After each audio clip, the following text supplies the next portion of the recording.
하나님 말씀은 호세아서 14장입니다.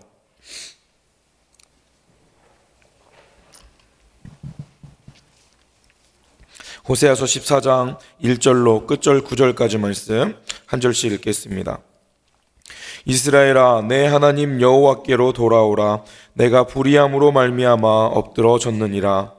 너는 말씀을 가지고 여호와께로 돌아와서 아뢰기를 모든 불의를 제거하시고 선한 발을 받으소서. 우리가 수송아지를 대신하여 입술의 열매를 주께 드리리이다.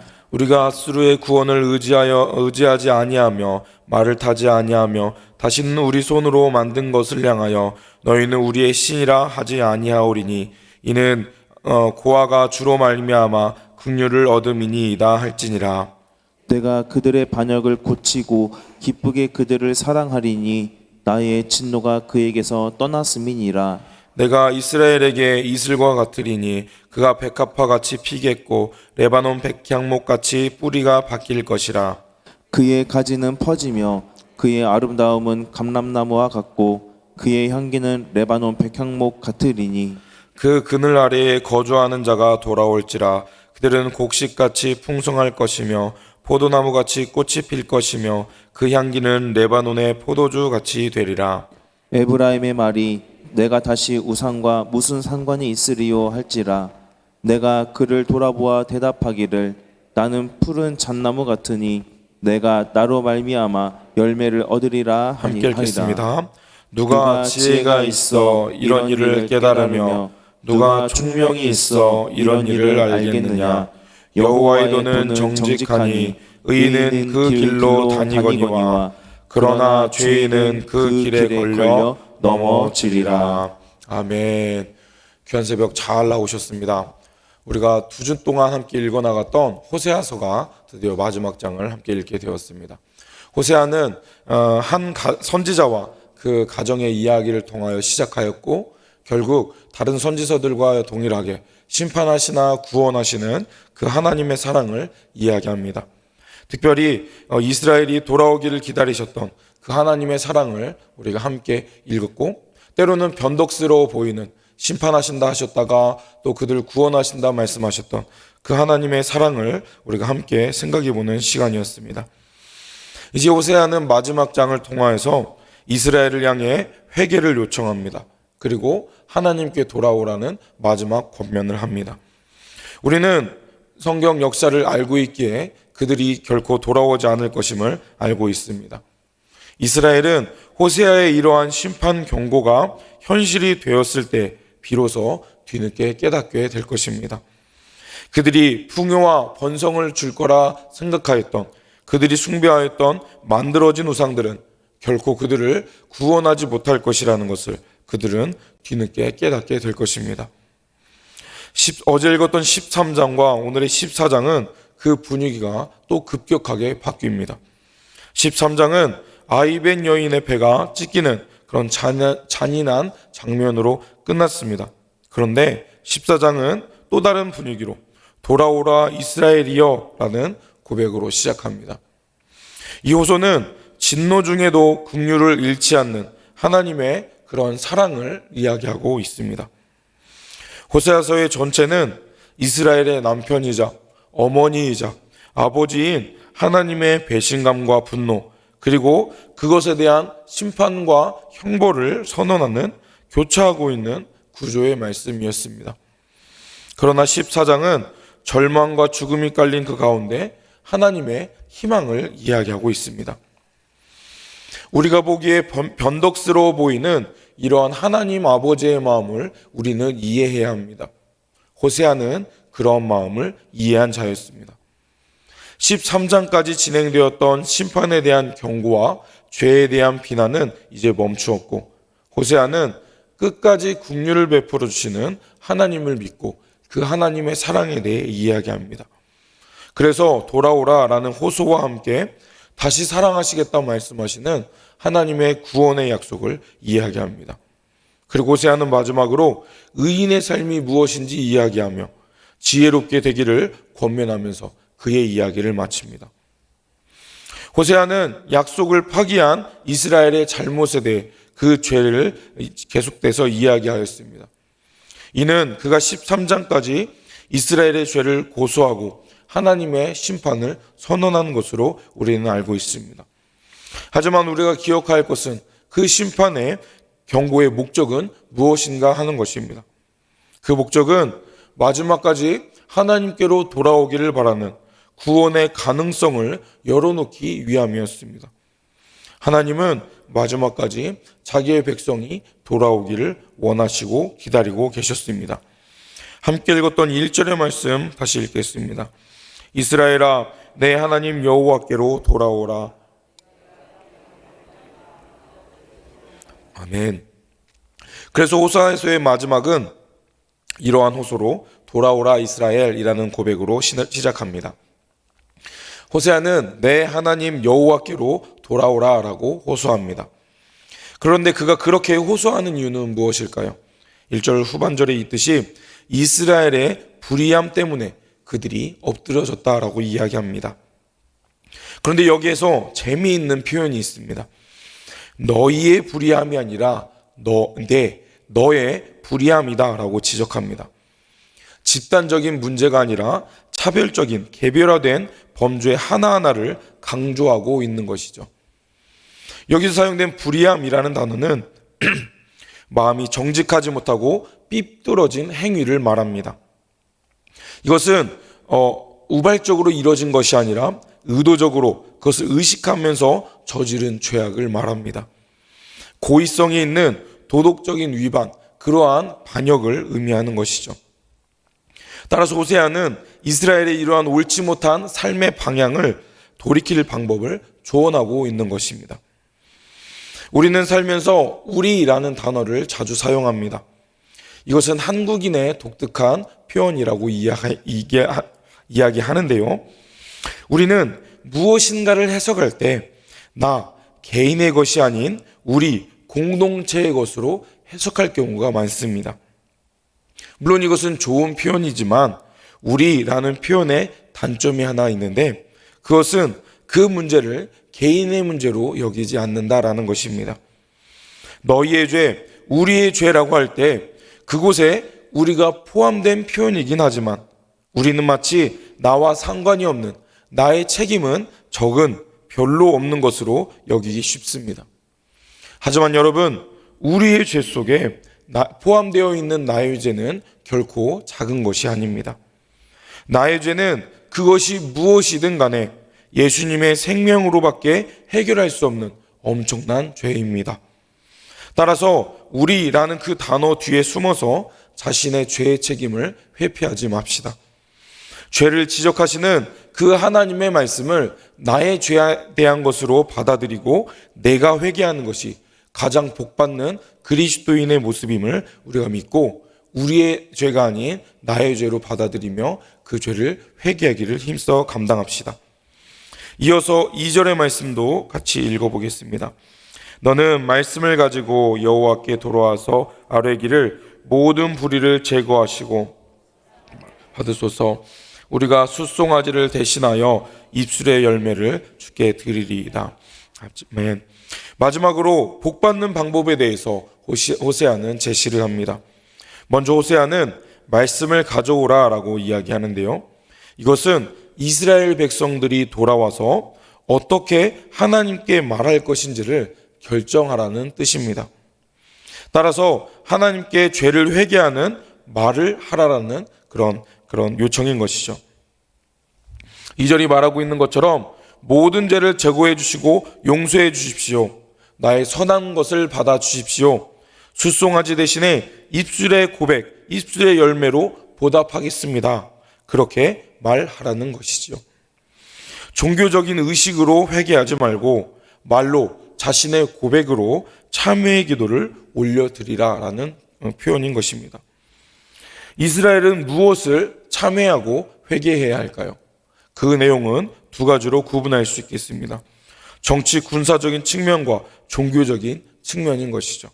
3절은 그것에 대해 이야기합니다. 3절 같이 읽겠습니다. 우리가 아수르의 구원을 의지하지 아니하며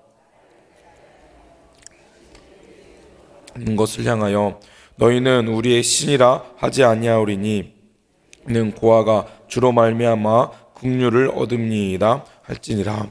아멘.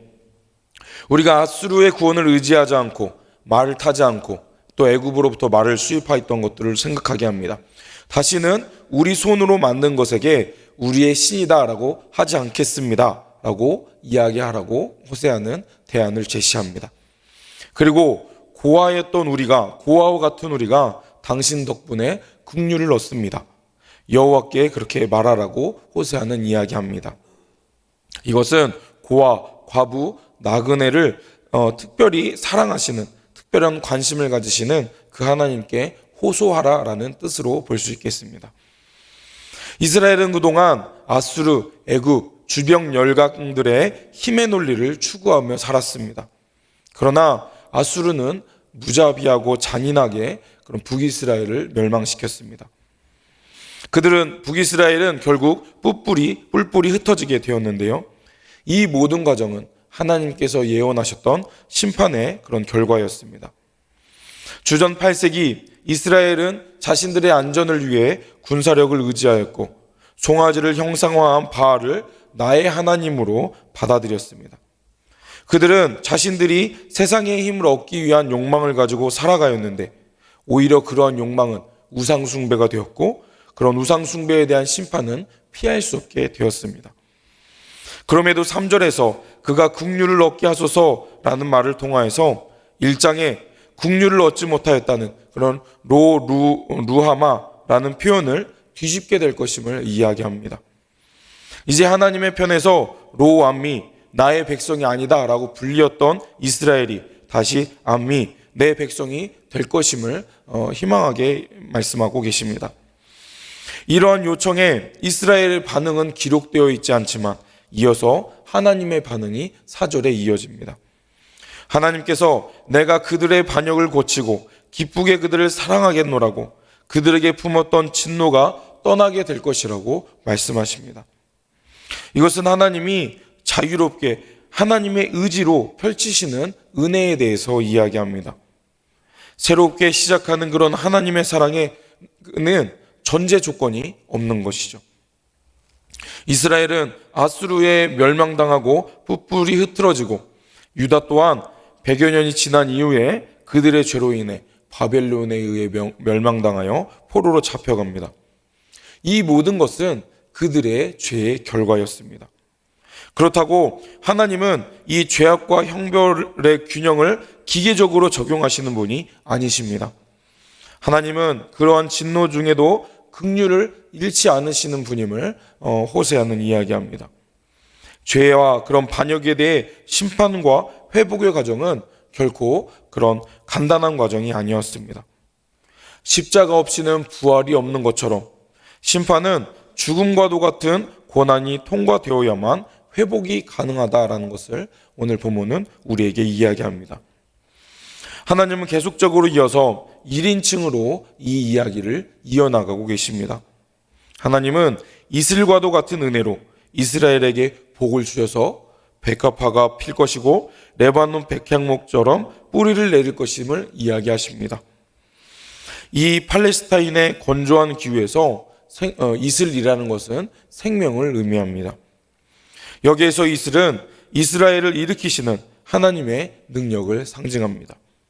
따라서 이슬, 때로는 비라는 표현은 하나님의 백성들에게 부어주신 하나님의 은혜를 의미하는 것이죠. 레바논의 백향목처럼 뿌리 내릴 것이라는 약속은 하나님에 의해 부여진 새로운 시작을 의미합니다. 이스라엘의 가지가 펴지고 그 영광이 감람나무 같고 그 향기는 레바논 백향목 같을 것입니다. 이 약속은 이전에 선포되었던 파멸의 선고와는 비교되며 반전의 모습을 가지고 있습니다. 그래서 이스라엘은 그러한 심판을 당할 것이지만 그 이후에는 그런 죽음의 냄새가 아니라 나무의 향기처럼 회복될 것임을 호세아는 이야기합니다. 7절의 말씀 같이 읽어보겠습니다. 그가 그 그늘 아래에 거주하며 돌아올지라 포도나무같이 꽃이 필 것이며 그 향기는 포도주같이 되리라.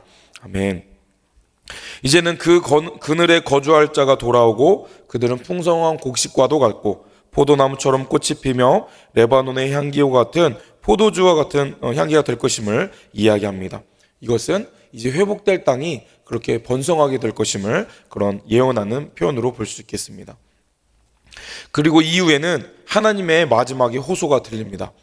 에브라임아, 우상과 무슨 상관이 있겠느냐? 그러니 돌아오라 라고 하나님은 말씀하십니다. 그들이 돌아오면 하나님은 응답하겠고 그들을 바라보며 그들을 푸르른 잣나무와 같이 회복시키실 것을 말씀하십니다. 하나님이 푸른 잣나무로 그늘을 만드시는 큰 나무로 묘사된 것은 이 본문이 유일하다라고 이야기합니다. 그런데 왜 푸른 잣나무일까요? 이것은 이스라엘의 양심에 호소하는 비유입니다. 당시 푸른 잣나무, 푸른 나무 밑에서 우상 숭배가 행해졌기 때문입니다. 우상 숭배는 그런 에브라임은 거기에서 온갖 음란한 우상을 숭배하였습니다.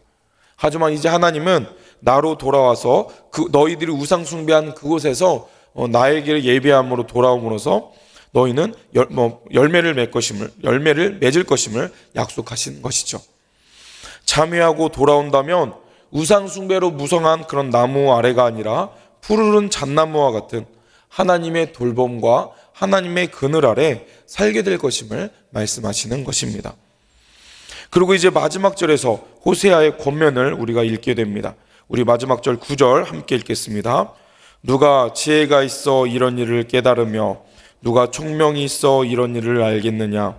여호와의 도는 정직하니 의인은 그 길로 다니거니와 그러나 죄인은 그 길에 걸려 넘어지리라. 아멘.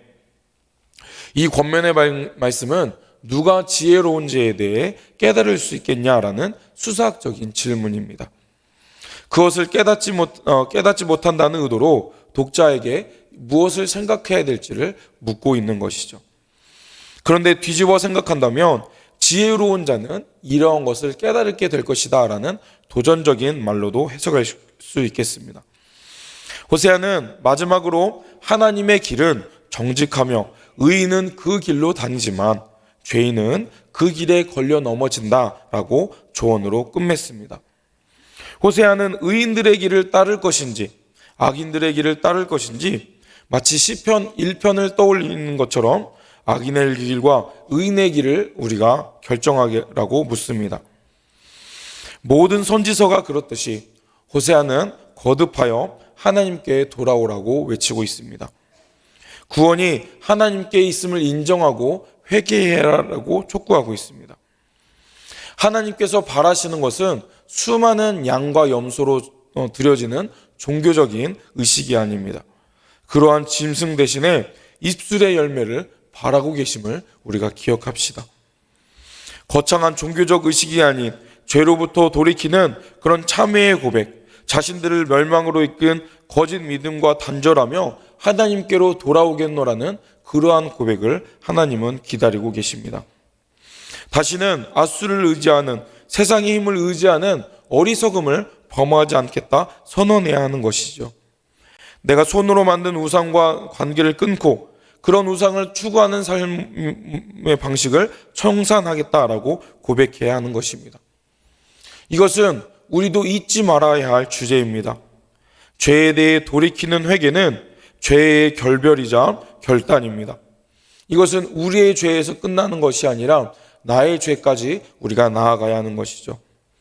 우리는 우리에게 넘치는 사랑을 베풀어 주신 미련해 보일 정도로 우리를 사랑한다 말씀하시는 그 하나님께로 돌이켜야 합니다. 우리가 하나님 앞에 서지 못하게 하는 것 같아 보이는 우리의 마음을 공격하는 수많은 죄의 문제를 깨뜨리고 청산하며 하나님과 바르게 연결되는 자들이 되어야 하는 것이죠. 우리가 돌이키려 결단할 때 우리를 돌이키게 새 힘을 주신 분은 결국 성령 하나님이심을 우리가 믿읍시다. 하나님은 하나님께 돌아오는 자들의 반역을 고치시고 죄로 사로잡힌 마음을 고쳐 말씀에 순종하는 새로운 마음을 우리에게 부어주실 것입니다. 과거를 묻지 않고 국률에 근거하여 일방적으로 우리를 용서하시고 사랑해 주실 것입니다.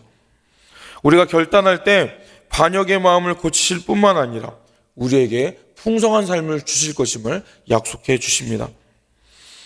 이슬이 되셔서 다시금 생명을 꽃피게 하시고 푸른 백향목과 잣나무와 같이 뿌리 깊게 받고 큰 그늘을 우리에게 허락해 주심으로 우리에게 번성을 약속하시고 계십니다.